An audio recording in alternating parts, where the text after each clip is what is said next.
ৰাতিপুৱা ঠিক 8:30 বজাত মই ফোনত গম পালো যে ইয়াত মানে টোল গেটত নেশ্যনেল হাইৱেটো বন্ধ কৰি দিছে।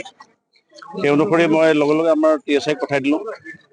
TSI আহি ইনচিডেণ্টটো ক'লে যে এনেকুৱা ট্ৰাক ড্ৰাইভাৰক মানে মাৰপিট কৰিছে বুলি কৈছে। লগে লগে মই আহিলোঁ, OC আহিলে, আমি চবৰ লগতে কথা পাতিবলৈ চেষ্টা কৰিলোঁ।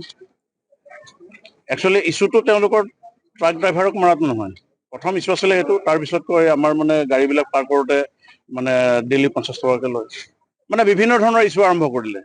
কৰাৰ পিছতে আমি তথাপিও চবকে বুজাই কৰি ক'লোঁ যে ঠিক আছে, যিটো মেইন ইছ্যু তোমালোকে কৈছিলা যে ট্ৰাক ড্ৰাইভাৰক মাৰপিট কৰিছে, সেইটো আমি তোমালোকে কেছ দিয়া আৰু আমি একশ্যন ল'ম, 100% একশ্যন ল'ম, কাৰণ আমি পাব্লিকৰ কাৰণে আছোঁ। গতিকে 100% একশ্যন ল'ম। তাৰোপৰি আমি CCTV ফুটেজ যিটো আছিলে, তেওঁলোকে কৈছিলে যে টোল গেটত মাৰপিট কৰিছে। CCTV ফুটেজটো আমি ইয়াত চেক কৰিলোঁ যে তাত নৰ্মেল গাড়ী এখন, আৰু এতিয়াও গাড়ীখন যিখন দেখিছে আপোনালোকে এখন নৰ্মেল গাড়ী, ইয়াত অভাৰলোডৰ প্ৰশ্নই নহয়। গতিকে অভাৰলোড যদি নহয় টোল গেটে কিয় পইচা ল'ব? গতিকে ইছ্যুটো তেওঁলোকৰ বেলেগ আছে, কিন্তু বাহিৰত ট্ৰাক ড্ৰাইভাৰক মানে মাৰপিট কৰিছে বুলি কৈ এনেকুৱা কৰিলে। শেষত যি নহওক, আমি ট্ৰাক ড্ৰাইভাৰক মৰা ইছ্যুটোকে আমি লৈছোঁ, লৈ পেলাই আমি ছল্ভ কৰিবলৈ চেষ্টা কৰি আছোঁ।